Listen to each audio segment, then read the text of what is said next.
Hold on, Greg. I'm just trying to get my other camera back up, which isn't working here. Yeah, go ahead, my friend.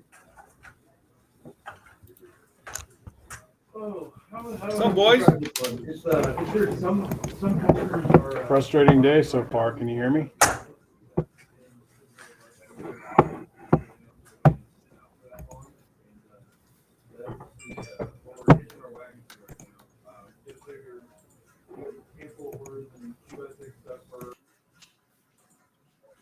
Be with you guys in a second. Can you hear me? Can you hear me all right? Yes. Can you hear me? Yeah, very fine. Hey, can you hear me? Sorry, my nothing's functioning correctly today. My one camera isn't working correctly, so we'll have to go old school. Can you hear me? Yes. Everybody, I can hear everybody. I can see everybody, and I can hear everybody. Change your audio settings on the app here. Hang on. Stand by. I hear you guys. Fine. Now I can hear you. You got to turn the volume on. You got to turn the volume up if you want to hear. You should become our new Hampton IT guy. There we go. I think you have plenty of qualifications now. You figured out how to turn the volume up. I mean, and I do the universal fix. You just unplug it and plug it back in. Yeah. Didn't we try that with the economy this year or the last 2 years? You just turned it off and then you turn it back on? We're trying to turn it off right now. I like my thing always is I'm always amazed at how we can have such a great country yet have like such dysfunctional leadership. I mean, it's designed that way, buddy. Our system of government is set up for gridlock, right? And so when you have gridlock, what do you get? The squeaky wheel gets the grease. Well, right? What I wanted to do was talk about the takeover of our country by the administrative state, about how politicians are weaponizing all of the levers of government, against the people. That's what I really wanted to talk about. But I know this is a kids program, so I don't want to do that. Yeah, I don't think we should go there. We could definitely go there later offline though. Welcome to This Week in Lumber with Matt Beamer, Hampton Lumber Sales, Greg Riley, Sika USA, and Ashley Buchholz from Materials Exchange, Chicago, Illinois. So Greg and I were talking, Matt. I know you were on vacation last week up in the fancy area of Oregon, right? Just north of Bend there. Yeah, south of Bend, over in Sun River. And River. For anyone that's not familiar with Oregon, once you get to the other side, Central Oregon is on the eastern side of the Cascade Mountain Range, and Portland and Eugene and Salem, that the western side of Oregon is in a valley. We're at sea level. Where Ashley's talking about, where I was vacationing in Central Oregon last week, is high mountain desert, 4,000, 5,000 foot elevation. It's dry as a bone. Lots of lodgepole pine forest. It looks more like Colorado than it does Oregon, right? So a lot of lakes, a lot of rivers, a lot of mountains. It's really beautiful country, and it's dry and warm. Great place to vacation. Yeah, no, it's cool. I was there in the winter. Very cool little area. And Greg, you were back from a family get together out in Martha's Vineyard. No. We were in Boston and then down on Cape Cod. We had, we tried out a lot of chowder, and it was I got to tell you, it was a wicked piss of being back home. Yes. I've never been to Cape Cod, so I have no idea what it's like. So you and I know, Matt, you were playing some catch up. Greg, is that a polka dotted blue shirt, by the way? Because it looks fabulous. I don't know that it's polka dotted, but it's got some action to it. This is from Gullen Golf Links. Right on, right on. So to start off, Greg and I were talking about what did we want to talk about today. And one of the things that's interesting is, Greg, I wrote some of your quotes down. There's a big disconnect between people that need stuff quick in the market and needs with the backdrop from housing potentially down the road or a little bit farther out.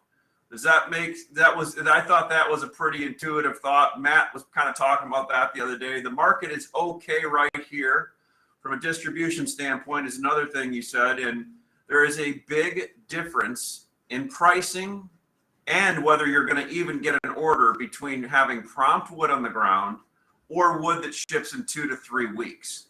And we've talked about that a lot on here before.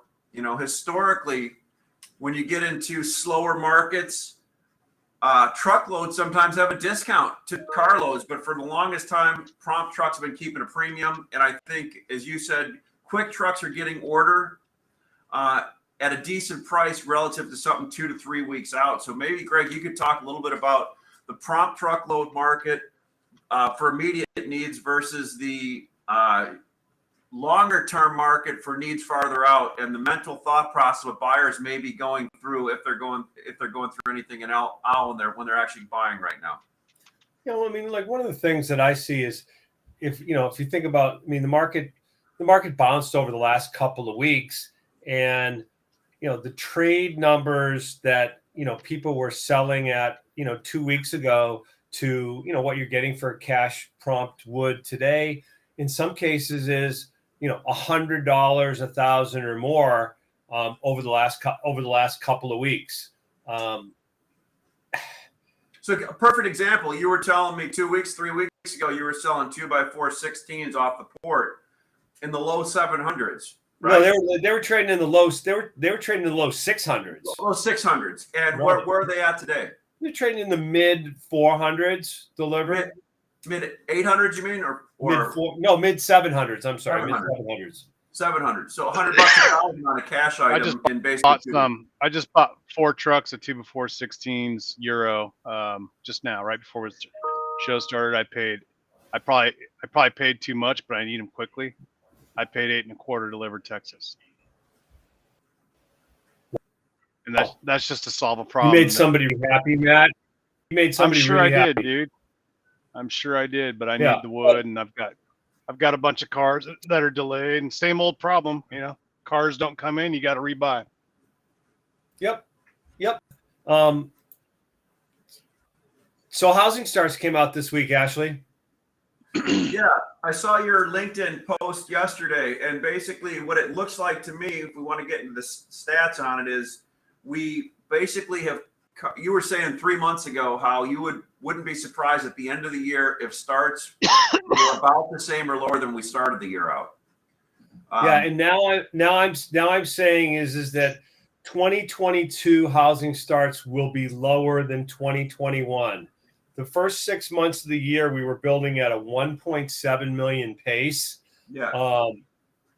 And we built 1.6 last year. I'm saying that the pace for the second half of the year is probably going to be under 1.4 million.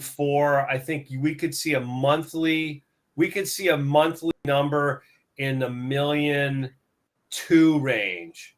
Think about that. I mean, that's shocking. Let's just call that 500 on 1.7, and that's a 30% drop from the run rate that we were at the beginning of the year.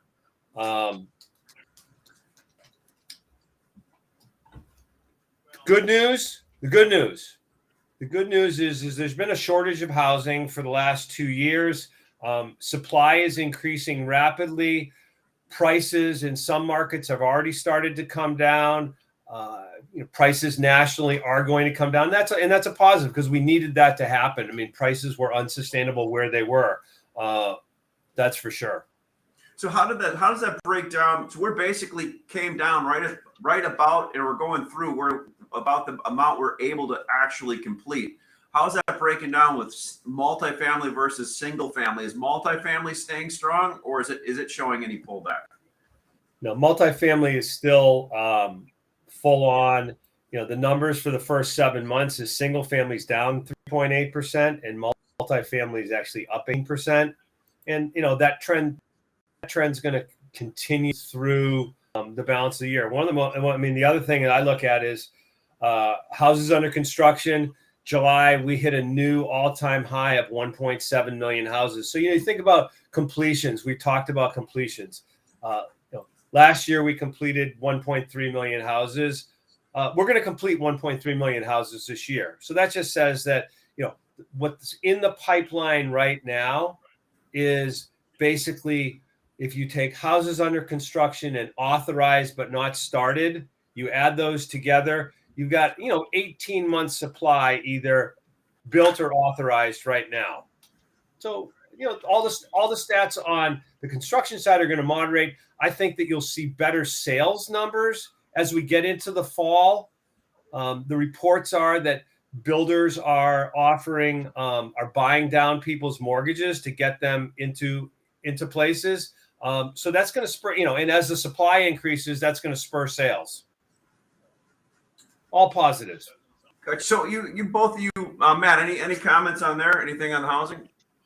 Well, I think we need a relief. The old high prices cures high prices things that we've talked about many times is true. It's always true in capitalist societies.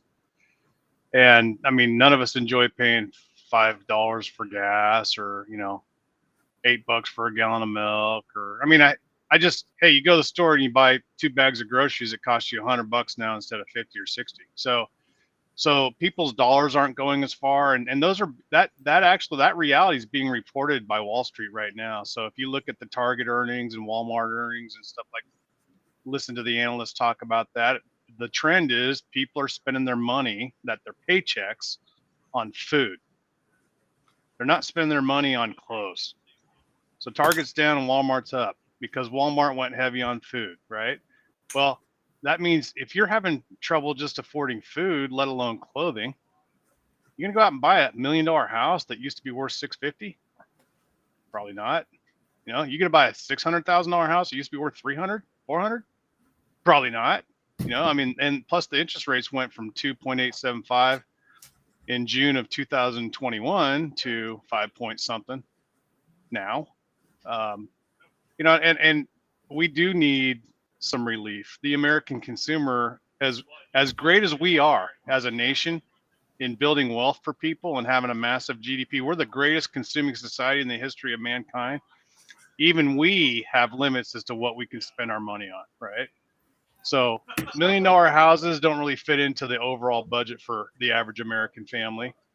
And for sure, that's not going to work for our children, right? Yeah. So, clearly, Matt, you're a function of the local market that you're in. The average house in the U.S. costs $400,000. Yeah. But I know the average house in Portland. The average house in Portland too. is more like, it's more like 600 or something. But still, dude, my first house cost $150. In 1995, I bought a house in Portland. In fact, it's one of the trendiest neighborhoods in Portland. It probably is worth $850,000 now. It was a 1,700 square foot, 100-year-old home that I had to tear apart and rebuild. I paid $149 for it. What'd you sell it for? $240. Woo. And I was thrilled. It's worth $850, $900 now. Nothing on you. So I'm just saying, my kids can't afford $800,000 entry points or $600,000 entry points, and neither can yours unless you're going to sponsor them. Well, there aren't very many 25-year-old people that can step up and write a $150,000 check for a down payment on their mortgage. My daughter's just trying to find an apartment in New York for less than $4,000 a month. My daughter moved to San Diego. My 20-year-old daughter moved to San Diego, and she's sub-renting a $3,000 an apartment. It's 2 bedrooms. 2 bedrooms for $3,000. Yeah, but the rent numbers are crazy, and then that's something that's positive and supportive of multifamily not retrenching as much as single family. So I mean, rents will have to go down too at some point, right? At some If we go into at a some point. full-blown recession. question Right. for you, question for you, gentlemen. The first few weeks of this new contract, I haven't even looked to see what the open interest is. Is anybody? It's funny. Greg and I were talking about it, and have you noticed anything different about it? Is it got an open interest up? Has it changed much? Is anybody excited about it and doing stuff? You know, I had it open yesterday, and for whatever reason, my program didn't save my settings, but I had all the new contract information loaded on my real-time feed.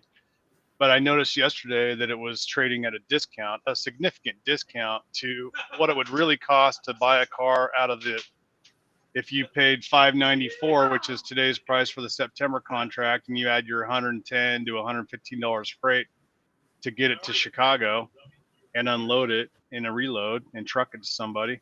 Are you talking the old contract or the new contract, Matt? The old contract is $594 right now today as we speak, and if you add $110 to it, that's $604 or $704 delivered Chicagoland. And the new contract was given a price of like $685, so it was operating at like a $20 discount to reality. There is no correlation between the old contract and the new contract yet, because the open interest in the new contract was like 50 or 60 contracts. But that new contract is delivered Chicago, right? Delivered Chicago, and so in theory, that number should be like $110 to $120 above whatever the carload pricing is. Makes sense? Just on freight alone. I show September new contract closed last night at $690. Yeah, that's a discount.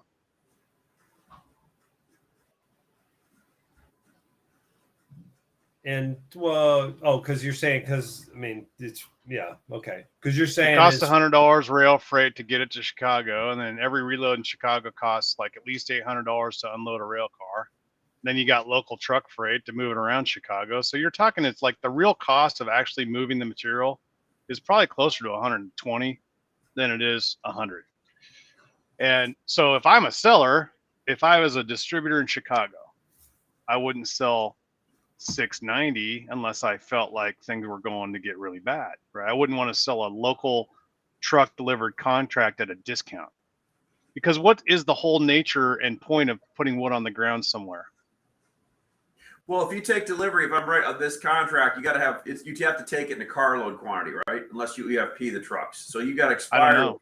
You got to expire with 4 contracts, I believe. Hopefully, I'm not talking incorrectly here, but I believe that you have to expire with 4 contracts, and you have to actually deliver a car to Chicago. If you want to deliver a truck, you can EFP them, which you've always been able to do, right? So I wonder if there's some kind of play between the 2 contracts right now. So you're saying that if I buy, let's say I buy 2 contracts in the new one. Let's say I'm a Chicago retailer and I'm just going to buy 2 trucks and test it out. I can't take delivery of 2 trucks unless I EFP it.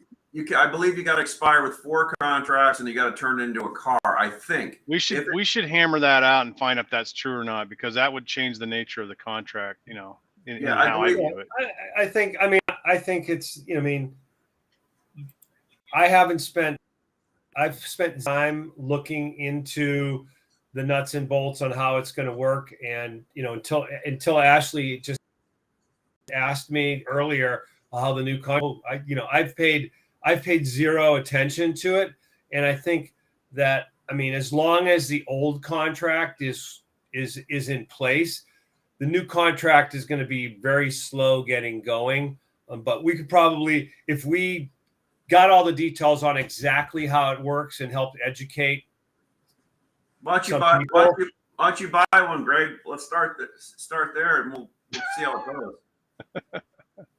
Yeah. Here, Ashley, if this really is going to be a truck contract and you can just buy and sell 1 truck and deliver it into the Chicago market, then you would think that number is going to be a premium, right? Because in general, you don't put wood on the ground and distribute it at a discount or at flat. There's no reason to distribute lumber if all you're going to get is the car price. You might as well just do cars. Yeah, if I'm getting if I'm going to get local delivery in the Chicagoland market today, I mean, I'd say if you could buy delivered to local yards at $5.95 today, that's probably or no, it would be $6.95. Yeah. Right. Because I'm just trying to look at this thing with the different, trying to keep the different. Yeah. So it's one contract bid at $680.50, and there's 20 offered at $704.50. So someone's willing to sell 5 cars worth of truckloads delivered Chicagoland at $704 right now. There you go. Yeah, I would suggest we dig into I know Mike and Greg Kuda were talking about it, and they've gone over it on their Tuesday show. But I believe you can only, if you're going to make delivery or take delivery, from what I know, I could be wrong, you have to have 4 contracts, and it's got to be converted into a car. If you want to do trucks, you got to EFP them, onesies of trucks, I think. Okay. I think.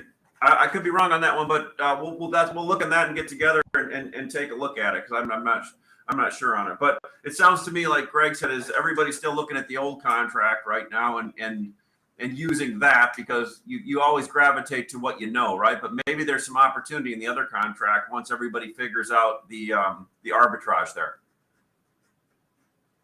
Well, I mean, eventually we're all going to be forced to switch over to the new contract unless they change their mind, right? But isn't that the plan, that they're going to phase out the old one? Currently the old contract is going to be good through May of next year. So right, we've got some runway to get accustomed to it. Very cool. So what all do you see? So Matt, you were saying, what's the cash price to Chicago today of 4-inch on rail? Yeah. I think we're pretty accurate here with futures and cash. I mean, I think we're all kind of in that $700, plus or minus 700 range. I mean, it depends on your tally and your ship time and all that and all the other variables. But I think full convergence is where we are right now. It kind of did what you said I was going to do 3 weeks ago. You said it could rally up to 600. Cash could do nothing or maybe move a little bit. It seems like it rallied. The CME rallied, took out that discount. Cash picked up a little bit, and we were pretty busy the last few weeks. Summer shutdowns where everybody came back in the East. They were very high priced at first. They found a market. People built a little bit of inventory, got some trading wood to move around. What do you see over the next 2 to 3 weeks happening? Sharply sideways. I mean, if you think about, basically we've had a bull rally and a bear market. September hit a low of 470 there 2 weeks ago, rallied up to 635, had a $165 run, $165 on 470 is 35% change in price. So, I mean, my best guess is that the futures market is going to drift a little lower here, while cash doesn't do much of anything. I mean, I'd like to see futures start to build a premium to the cash market. I'm talking very selfishly about that. I'm talking my position about that. I always try not to do that, but here I clearly am. That's what I'd like to see. But my analogy to people is that, the market right now, I mean, as we talked about, there's good business right now. But I feel like we're straddling the razor blade, and, as we move into fall and, business ratchets down, I think supply will overcome things. It's a question, Matt. You're in the know on this one. I always lean on you for this information. Are home centers still blowing and going? How are they? What's their takeout? What's their projected takeout? What are they looking at? They're doing great. They're doing really good. I wouldn't say they're blowing and going like record high pace that they were in the spring of 2021. Yeah. But that was unsustainable. It always was. But solid. we're higher than we should be for this time of year, put it that way. Is it grossly higher? No, it's marginally higher, but we're for sure we got a head start on the fall season here starting in June. You know, when the commodity lumber was starting to get soft in June and people were, you know, trying to blow through their 4-digit inventories and cutting deals to make millwood. At that same moment, you know, the over the shoulder trade was starting to perk up a little bit because prices had started to drop finally. So there's a direct correlation between the per unit price that the stores are advertising to the guy like you and me that just wants to buy 8 studs for the weekend project. And also, you know, some of the big box business is for sure goes to the pro guys, right? So if you're a small or medium sized contractor, you know, you can send your truck into Home Depot or Lowe's and they'll sell you some units of plywood and some units of studs, and you know, you can fill in there if you need to. So the lower prices that have been coming through that segment of the market have brought in a little bit more business and better business for the mid dog days of summer. So that was the surprise part for Hampton was the volume that we saw during the usually historically the slowest time of the year, other than winter. And then you know, the other part of the market, and this is still true, and this just reinforces what Greg said 5 minutes ago, is the home center business is good, but so is the multifamily. And the question is that enough to offset the loss of volume going through the pro yard channel, and maybe a dip in the industrial segment too, because the American consumer isn't necessarily buying as many things as they were a year ago because of inflation, right? So if you're buying less things, you need less pallets and you need less crates. And so we're seeing that. We're seeing slower volume on the pro yard business, and then that's not a surprise. Everybody kind of knows that. It's not like I'm revealing in state secrets here. Personally, I don't think the answer is. I think the answer to that question is no. I don't think that the increase in business between Home Depot, Lowe's, Menards, and the apartment builders and the hotel builders and the infrastructure builders in this country is going to be enough to offset the loss of single family housing, which is resetting itself to a lower number, as Greg alluded to, with the housing starts information and permits. So what it means is lower consumption of forest products as we go throughout the year, which tends to bring lower prices. So speaking of lower prices, and you know, I look at this as what a great leading indicator for us in terms of what's really going on out there. Matt, how about what's happened to truck freights in the last 30 days? So what has happened to truck freights?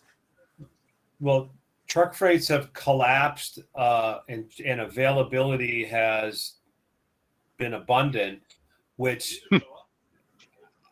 I mean, you know, I'm going to say on average right now, truck freights in the lanes that we haul, maybe we're paying 25% above the pre-COVID, like, you know, the cheap prices that we paid for years.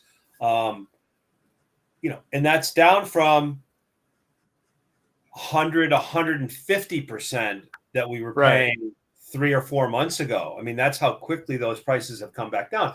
And I'm trying to get a read of going like, well, it's not really that my forest products volume is down that much, because the number of trucks, I'm still shipping the same number of trucks. And so is it because of other forest products? No, it's probably because of other products in the economy. And what are those products? I'm trying to get a handle on what's really driving that. When you think about how things were 4 or 5 months ago, you know, it was not only were we willing to pay double or triple to get stuff moved, you know, availability was tough even at the higher price. Yeah, right on. So two quick questions. Both of you can answer it. Where is the wood in the pipeline right now, and what does that mean over the next month? I think it's pretty much been at the sawmills for the most part, or at a port, you know, if you want to look at it that way. I don't really feel, I mean, maybe I'm wrong here. Maybe you guys have some other information, but I don't get the impression that there's a ton of inventory sitting on the ground in yards. I think it's manageable. I think everybody's sort of resolved to keep a very manageable inventory as the years progressed, and we've mostly gotten through the high price lumber. I mean, it's not 100% gone, but I think most of it is gone at this point. I'd imagine by the end of September, there won't be hardly any of that 4-digit lumber left anywhere in the country, right? I mean, I think pretty much all the dead bodies will have been buried by then, and we'll have all reset our inventory average cost around these $600, $700 prices that we've been seeing here for the last couple months. So I think our industry's, as usual, we're the leading indicator, right? The lumber business, things happen a lot faster and a lot sooner in the lumber business than they do in the wider economy. What's that telling you now? Price of gas is going to continue to fall.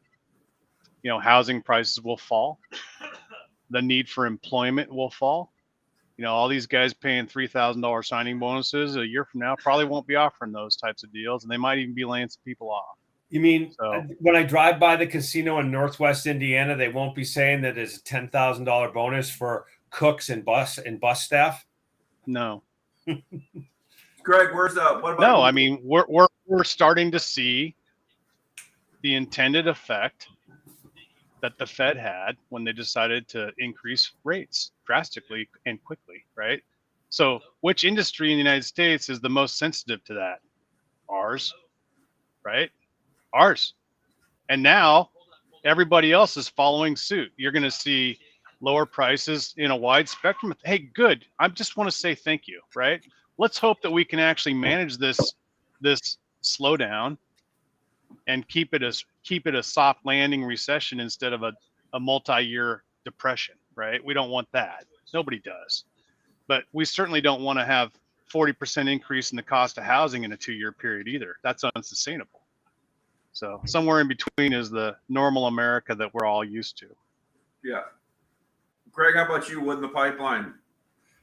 Yeah, I agree. I agree with everything that Matt said. I mean, this has been a widely anticipated slowdown. I think all the yards are probably in exceptional shape from an inventory standpoint. And I mean, if there's anything, is they're consistently surprised at how good the business is, which is why local distribution is the place to be right now. So I think that's going to continue. No one is going to quote unquote build any inventory with the future being what it is right now.